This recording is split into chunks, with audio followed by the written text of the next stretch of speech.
Welcome into UGA Football Live with JC Shelton, where the dogs come to talk.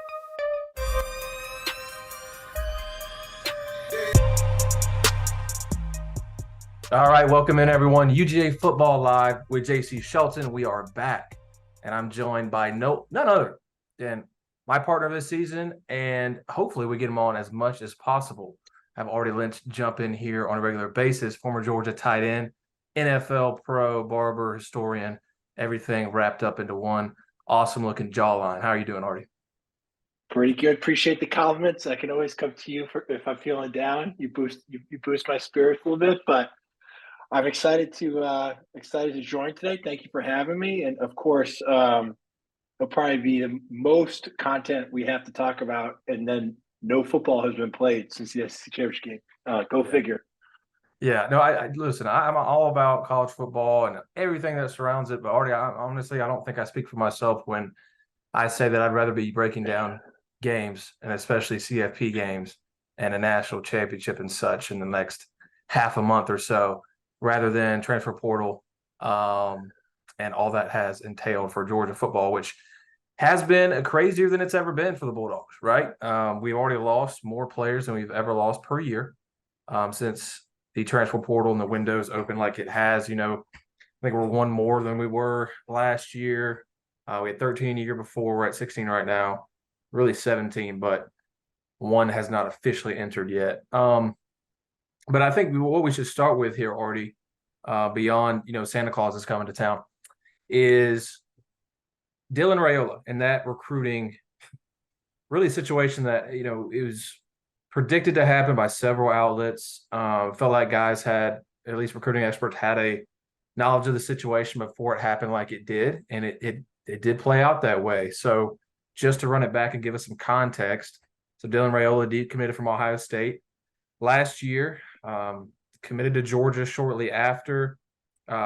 He moved to Buford to play for the Wolves, and it is interesting when you think about that move when all this is put together. But he moves down to Georgia to play there, playing his home state for his next college adventure, right? He's going to be a Georgia Bulldog. And the last maybe month or so, maybe a little bit less, that's when the news came out that Nebraska was pushing really hard. He was responding to that, which makes sense. I mean, his uncle is on the offensive line staff. His father was a center there.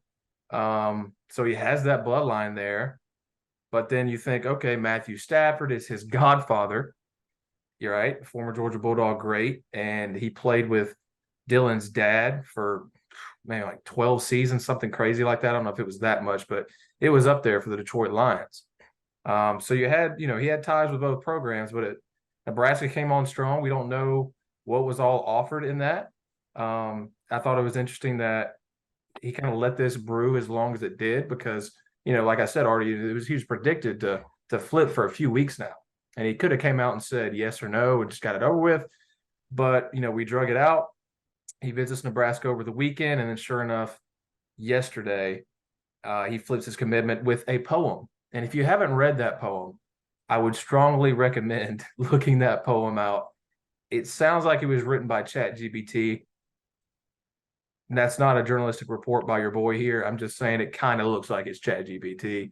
Artie and I have talked a little bit about ChatGPT in the past, trying to get to do some things for us, but that's really what it seemed like. Man, what is your thoughts there? I think you had a really, really good tweet. It was well said on your opinion of the situation and also the transfer portals and what all the Georgia Bulldogs entering that. But we'll start off with Dylan there, and what are your thoughts initially on the decommit there, number one player in the class? Yeah. So, look, I think ultimately, whenever you're talking about a decommitment, right? And I tread a little bit carefully here because I actually decommitted myself. The opposite. I actually turned my back on my parents' alma mater and turned my back on my hometown team, if you will. I guess his hometown team, well, he transferred to Buford, so he's not a Georgia guy. But I chose not to go to Boston College. And obviously chose to UGA. UGA was number one in the country at the time. They were just coming off the 2007 season. And opposite to what his poem was saying, the way I viewed it was, if you go and throw your hat in the ring and enter the fray of a juggernaut like what Georgia was at the time, what Georgia definitely is now, times 10 to what it was back in 08, 07, you survive or die, or you survive and thrive. You know what I mean? Survive or die, or survive and thrive. And those are types of environments because there's so much competition.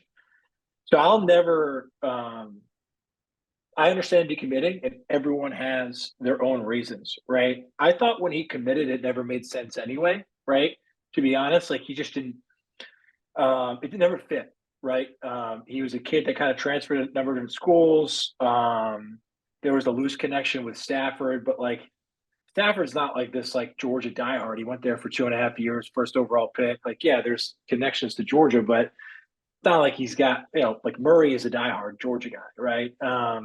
So I never really saw the fit both from a football perspective, but also just like a culture is the wrong word, but like I guess like a personal perspective, right? Like if I had a father that played at insert school, Notre Dame, right? And I had a good relationship with my father, like a lot of me would want to go help continue his legacy, right? And I don't know Dylan at all, obviously. I mean, he's an 18-year-old kid, 17-year-old kid. But, when he moved to Georgia and played at Buford, and Buford is a very like it's kind of like the IMG before the IMG, right? Like kids always kind of went there to play at a high level. I never thought his commitment to be super like rock solid, right? And while I always want the kids to do what's best for them because they are kids and it is their future. Something always told me that he enjoyed the ride a little bit, enjoyed the story a little bit, right? And at Georgia they have like Georgia high school media days. I remember they showed a video of him and his like I think one of his teammates that went to Florida State, right? And at like the media days, you're just kind of like, this is kind of insane for high school kids to even have to deal with this. But you also have to put yourself in your position when you're 15, 16 years old and you're getting told all of these things by so many different people about you should go here or the NIL is here or you are so great, you're the best prospect ever, X, Y, and Z. It's like, it's very hard to stay grounded. It's very hard to be well adjusted. And so, and I'm not saying that he's not, and I'm not saying that he is, but I am saying that his father was a University of Nebraska alum, it looks like, right? Yep. His uncle is there. I bet you he just probably felt more at home and probably realistically heard rumblings that Carson Beck was not going to leave and probably wants to be, a true freshman who plays right away. Because if he probably looks at Matt Stafford's career, who played as a true freshman, then played a lot more as a sophomore, and then really was, very successful as a junior, and then was out of there, right? So I'm not saying that he has the skills to go do that. I'm not saying he doesn't. I'm just saying that if you look like personally at the kid and at his scenario and his environment and the people around him, this doesn't really surprise me at all. I agree with a lot what you said there. I think you kind of hit the nail on the head about the personal situation there with his father, and then his uncle there. And, he has that blood connection there. And I think a bigger part of this is the opportunity, like you said there, the difference in culture between Nebraska and Georgia, right? And I was thinking a lot about this before this call. I wanted to be as informative as I can and break this down for you, and just in my opinion. But it seems to me like the fit is Nebraska, because he goes in there and don't get me wrong, this is completely my opinion and what have you, but I'll start it off by he is one of the most prolific passers that we've seen as a prospect. We've seen a lot of great ones, but he is that gunslinger, great arm, can fit it anywhere. The blocking for Buford wasn't great this year, and he took a lot of sacks, took a lot of hits. I think you give him time, he's a guy who can really hurt you. So I'm not taking anything away from his player, but from a culture standpoint, being the guy at Nebraska as the highest rated recruit of all time for Nebraska, right? Going in there and your dad's alma mater, your uncle's there on the offensive line, which is a huge part for a quarterback in the first place. So he has that connection there. I'm sure it's easier to learn from your uncle than it is from another dude. Learn about protections and what have you in the offensive line at the next level. I mean, that sounds like a good opportunity for him. And you look at Georgia, and like you said, Carson Beck coming out. And guys, there is no coincidence that Kirby Smart, and it wasn't Carson Beck posting it on his social. It was Georgia football social that announced Carson Beck's quote and his decision. And that came right before Dylan Raiola flipped his commitment. That is that is management by Kirby Smart, is what that is. And well done. he has an knack for that, controlling the storylines. He's not going to let it get too down, too high. Right before that, he's going to, hey, your potential Heisman finalist quarterback is going to be back. Then a potential number 1 overall pick. Yeah, exactly. And a lot of Georgia fans don't like that. They don't see Carson that way, but in my opinion, he is that guy, and I think he played like that this year. And if Georgia was still going, I think you saw him in New York. He should have been there. But next year is that opportunity for him. And you look at that culture in Georgia beyond that, beyond the Carson Beck news, it is about winning. Carson Beck, Stetson Bennett, they had that aura about them as a quarterback for one of the most dominant programs at the time in college football. You're going to get that highlight, but it's not all the highlights aren't put on one player in this Georgia team. It's not all about one guy. And I think the players talk about that on a regular basis because they get it thrown at them by the coaching staff every week. And I hear constantly about this, and it's reverberated through them. So, I mean, they've obviously accepted that culture, and it's about winning, developing, and playing for the school there. Nebraska's different for Dylan because he can be that guy, and it can be about him. And they're going to accept that because they're proud to have a 5-star QB there that has connections. That wants to take him to the next level. So I can see the different situations there, but I think the main part of this that we need to discuss as well is Rylan Puglisi. Hopefully I say his name right. Puglisi. Puglisi sounds cool with a Z, so we'll go that to him. But he has consistently been with a Georgia Bulldog through and through throughout his recruitment.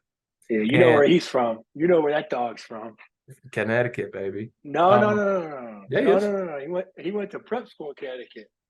My guy's in Massachusetts, born and bred. Is that what it is? Yeah. Okay. Oh yeah. Loyalty, my friend. Oh yeah. But yeah, anyway, he's been consistently with Georgia the entire time. He reaffirmed his commitment multiple times when asked about, after Dylan, because he was already committed when Dylan committed, right? So he was already that guy, 4-star, top 10 rated passer by 24/7 Sports. Highly touted guy. He has enough arm talent to do anything he wants and grow into any kind of player he wants. Athletic. I want to talk more about the head on his shoulders because you can tell, and I've talked to a couple people about him as well, and they confirm this, is just his attitude. And I think you saw that through his recruitment and through sticking with Georgia, even though the number 1 prospect, Dylan Raiola, is coming to Georgia, and you had a full QB room, a 4- or 5-star Brock Vandagriff now with Kentucky. You had Gunnar Stockton, a highly touted recruit himself, had been there. Redshirt freshman he is. He'll be a sophomore next year. And, of course, Carson. And I think you saw that, and he didn't waver. And you could see, I don't care who I go up against. I want to develop. I want to win. And he just kept reverberating. It sounded like Kirby Smart has already got him in the fold, And I think that's what you want to focus on here because what quarterbacks have succeeded at Georgia, especially in the recent dominant, right? Stetson Bennett, former walk-on. Georgia did its best, and Todd Monken literally said this. They tried their best to get Stetson out, right? But he just kept coming. He kept coming, and he kept playing better than the other guys who were 4 and 5 stars, got the red carpet rolled out for him, and he kept working. And he had that mindset about him, right? And I think Carson Beck has that in loads, right? I mean, he at least every time I've heard him speak and his mindset and even the calm and coolness on the field speaks to that as well. And in the fact that he stayed and could have transferred and played and got more playing time and what have you, he stayed. So I think the mindset is really what you like. And I think that's why Georgia could have come out on the better end of this. Now, that's an easy thing to say because, anytime something bad happens, well, we didn't need him anyway. That's not what I'm getting at. But I think Georgia in the long run could benefit from having Ryan there. Really, that youngest guy in there and see what happens with Gunnar Stockton and Carson Beck and what have you. But he's going to contend for that job next year. So I think that's what you want here. You want that mindset and a guy with Dylan who's transferred 3 high schools, 3 different schools he's committed to. That's a lot, man. I don't know what all goes into that. I'm not talking bad about him at all, but that's just interesting to me. And especially when you have Ryan here, does the complete opposite, basically. I think that is the good news that you can pull away from this whole situation as a Georgia faithful. Look, it's yeah. Sorry to chime in here, but I think I wanted to kind of piggyback off exactly what you were saying. Like, it's so easy to forget, particularly in this day and age, how young these guys are, right?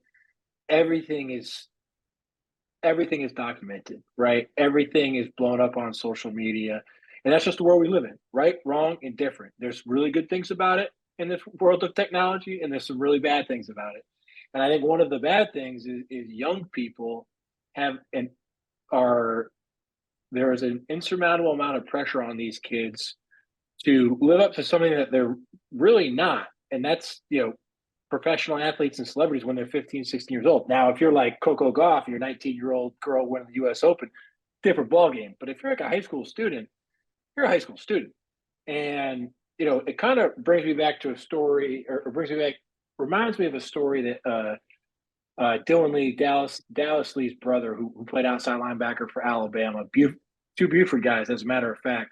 This guy played for Nick Saban, won a national championship, maybe 2. Definitely one because he was on the team when we were in 2012.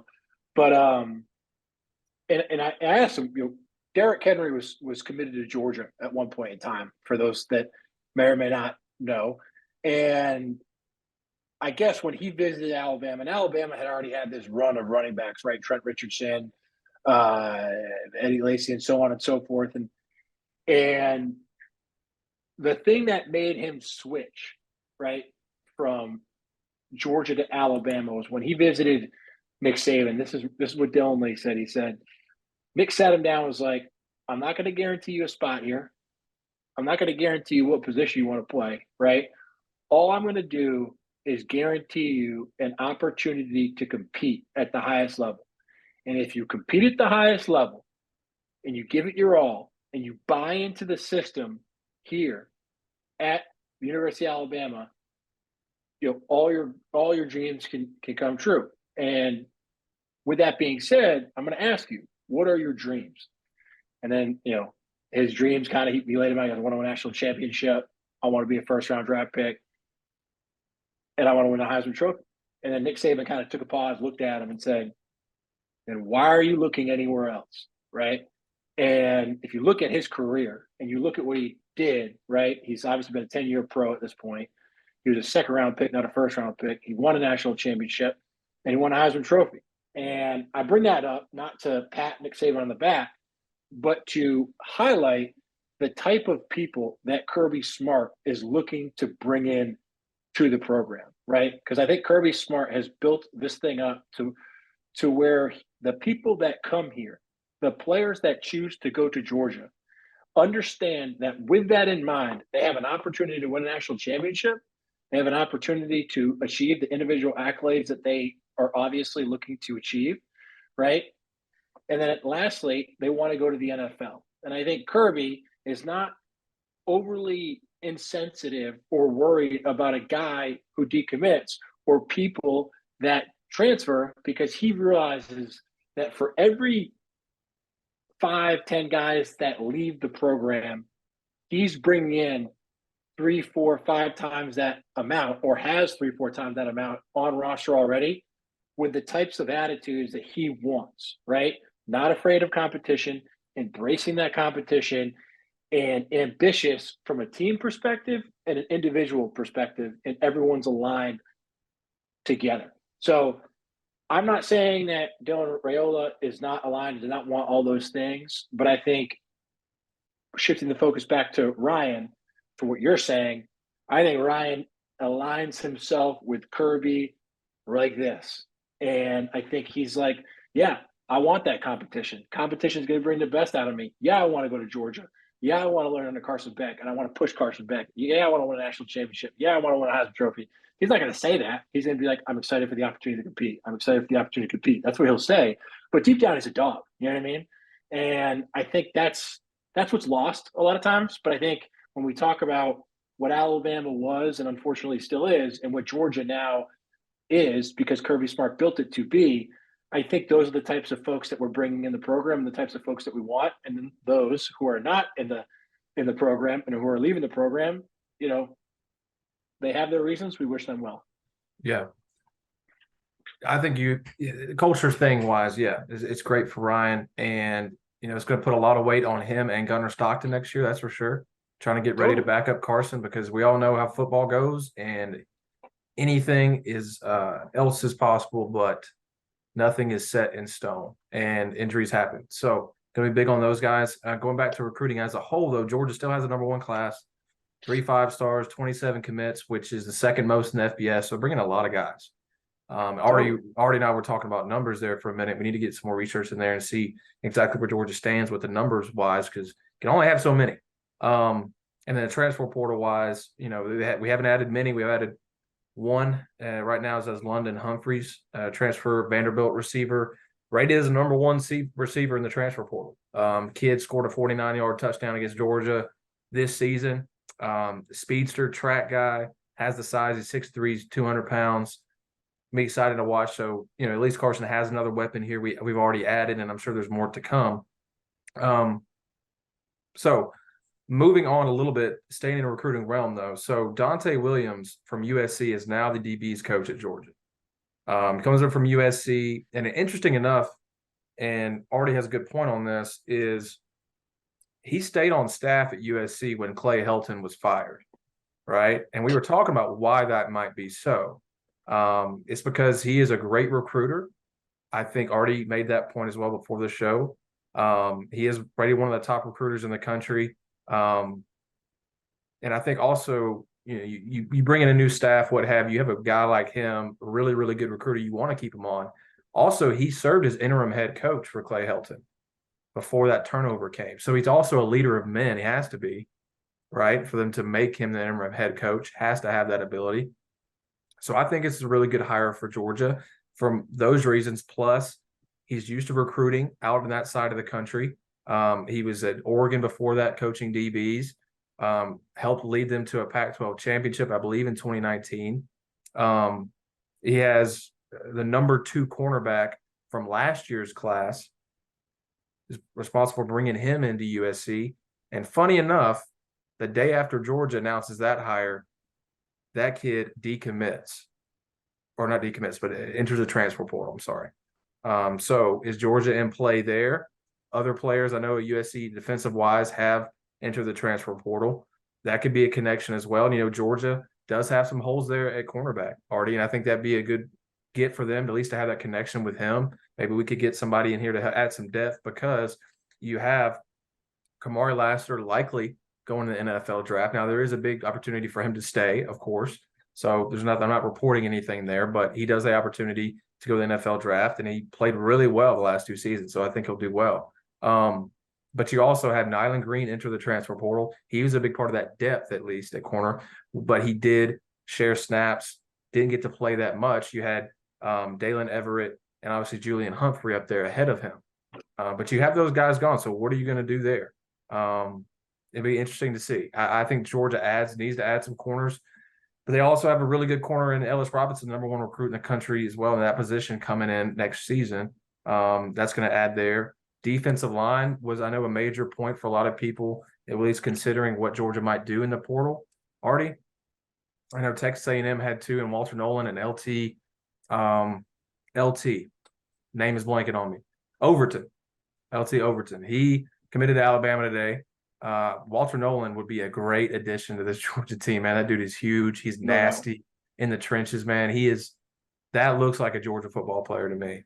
But there's just so many you every day, Artie, and we talked about this, it's like, breaking news that has ripple effects, and we just have to basically skip it over because more news comes in next hour. I'll take a shower and we'll have 2 things breaking, and I'll come back and I'm like, all right, well, I guess I'm working tonight. So it's just so much to keep up with. And how do you think this transfer portal and the windows either helps or hurts college football? Well, I think there's two things, right? I think the transfer portal ultimately helps college football because at its core, it's meant to help the players, right? And I want to be very like careful like of how I describe this and how it is that I'm trying to like adequately convey like what I'm thinking because I don't want it to make it seem like I'm like rooting for something to like a catastrophic failure that like where people's lives get ruined. But I think you asked about like this portal window and like what about the portal, right? I think for years it was a very stupid rule that you had to sit out a year if you wanted to transfer. I thought about transferring at one point. At the end of my freshman year, my bags were packed. I was ready to go. Coach Rodney Garner was really one of the coaches that convinced me to stay. And ultimately I stayed. I redshirted my second year. But the reason I was so adamant about transferring after like a certain amount of time of fall camp that freshman year or that's going to my sophomore year is because I wanted to not lose a year of eligibility, right? If I would have went to one class of that fall semester, I would have had to transfer in January and then either have to play at Georgia that year or redshirt that year and then sit out again, right? So I think there are more oftentimes than not, there are legitimate reasons for players to transfer and they shouldn't have to sit out, which is why I'm glad they got rid of that rule. But when we're talking about this portal, right, there's just no regulation and it's become a little bit of the wild, wild west. And very similar to NIL. There's been these like two cataclysmic events in college football and college sports in general, but really college football, where it's like, okay, we have kids that can basically go to school anywhere. They don't have to graduate and they can transfer again. I think that rule just passed as well. And they can basically be almost like mercenary football players as college players while also threatening to go in the portal after every season and demanding X, Y, and Z dollars from their current school, or I'm going to go to this other school that's going to give me more money. Now, I'm all for players testing their market value, particularly if they're a player who's as proven as Dumas Johnson, who probably saw the writing on the wall with Allen as well. But he's also look, he's an All-American, won national championship. He's like, if I can go make X amount of more dollars and keep my spot as the premier linebacker on defense, I'm going to take that opportunity. But we're kind of like this college football is like this massive train whose brakes are broken and we really haven't hit like a string of pedestrians or cars yet. And what I mean by that is we're humming down the train tracks, right? And somewhere along the line, we're going to hit like a school bus of children, or we're going to hit an oil tanker near a town, and shit's going to hit the fan. And when that does, well, I think that will be like the the point at which the schools get together, the conferences get together. And when I mean the schools and conferences, I mean the players that matter, the players that matter the most, right? We're talking about Georgia, Alabama, Ohio State, USC, Oregon, so on and some Texas. And I think they're going to get aligned with the new president, Charlie Baker, former Massachusetts governor, if anyone was wondering. And I think they're going to instill a set of rules and regulations, and they're going to have a transfer portal that probably makes more sense. It's probably not going to start December 1st, but probably January 1st to like Yeah. January 10th, which is typically the drop ad period for these colleges, right? And it's after the bowl season, it's before winter workouts. Then it's probably going to be May 1st to May 15th, right? Before summer school, before freshman report. And then I think when it comes to NIL, I think eventually they're just going to do what Charlie Baker has recently proposed, and they're going to allow schools themselves to use the players as part of their endorsements and sign them for endorsement deals. So if Delta, Coca-Cola, and Georgia in conjunction want to give Carson Beck and three other guys, sponsorship money, they can. But until then, right? Until like there's this kind of like looming disaster that no one really sees but knows it's coming happens, we're going to see this kind of, I don't want to say lawless, but anarchy, if you will, particularly during this time of year. Yeah, no, I'm with you. And we're seeing that right now. And I think you even look at there was talks, and none of this is confirmed. It probably won't be for a long time, if any. But Georgia offering Carson Beck a certain amount he was asking for to stay another year. Heard talks about that. I think they were just rumors, but it could be something that holds some weight. And I think that's an example of that. It's kind of the Wild West. Like, I do want to go to the NFL. I can. I'll probably be, early at the very least second day pick. But you can give me this, and I'll come back and we'll win another national championship. We'll go to the national championship. And that's just in full disclosure, I think that's fine. Like, I know people don't like to hear that. Like, they just want to come back but like, that's just a player understanding his worth and being like, look, I produced this year. We didn't get to where we wanted. I want to take us to the next level, but I have an opportunity to go make a couple $1 million as a second round draft pick, maybe a first round pick. That couple million turns into 10 million. Like, meet me in the middle. Can you get me 3.5?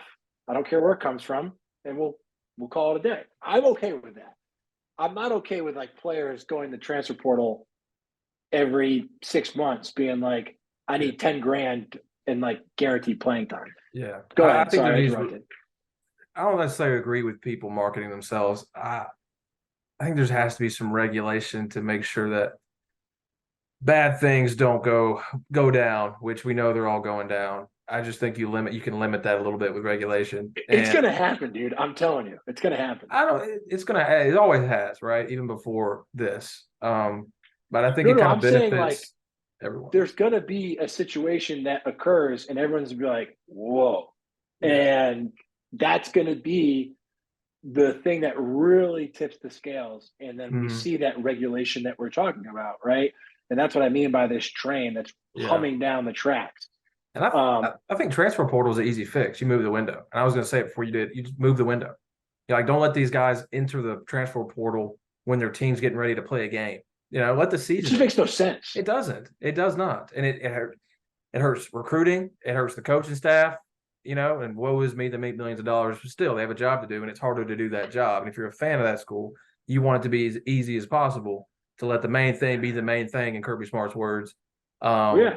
Right. And it's impossible to manage a roster with that going on. You can do it, but it's not going to be the level you want it to be. It also hurts the players. And sorry, I keep interrupting you, but like, not all the players. Some are just completely selfishly motivated.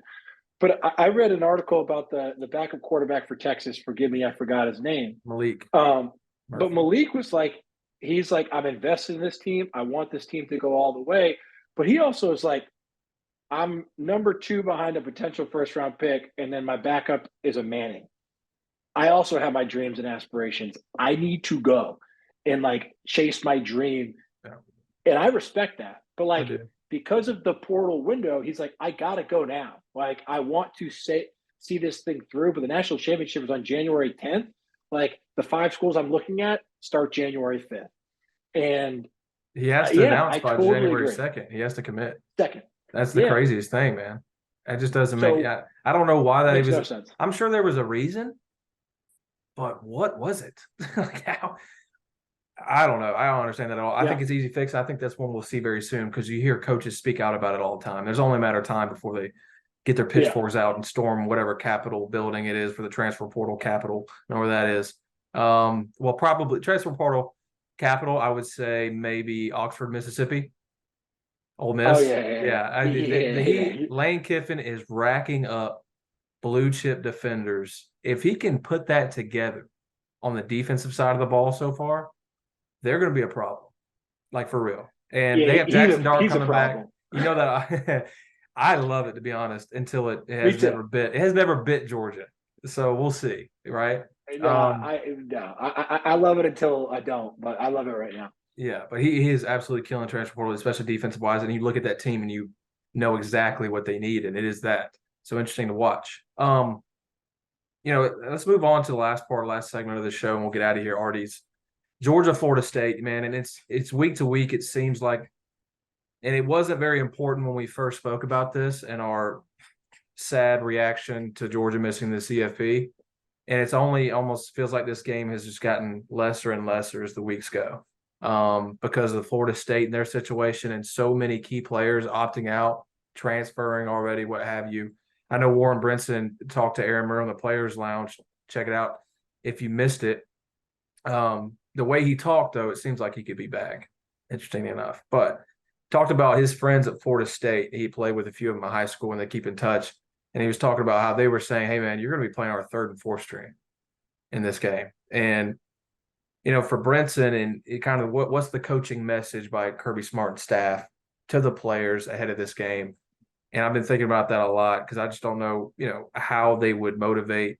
And at least according to Brinson, it's been like, don't let Alabama beat us twice. He used those words. So that's what the coaching staff's using. Like, they already beat us once. Don't let them beat us twice. Just because we lost to him doesn't mean we'll go out here and, poop out an egg in Miami at Hard Rock Stadium December 30th. Yeah, look, I think this hits on something that we talked about earlier when we talked about culture, right? And we talk about the types of people Kirby attracts, recruits, and develops. Again, I get it. People have less. Dumas Johnson was a dude, is a dude. He's leaving. I get it. I'm not saying that everyone leaves is not an ultimate competitor, but I think more often than not, the guys that suit up for Georgia day in and day out are dudes that are trying to get after it and want to play, right? So I do not worry about Georgia's ability to compete at a high level against Florida State. If anything, I worry about Florida State's because I think Florida State, for them, they like, I get it.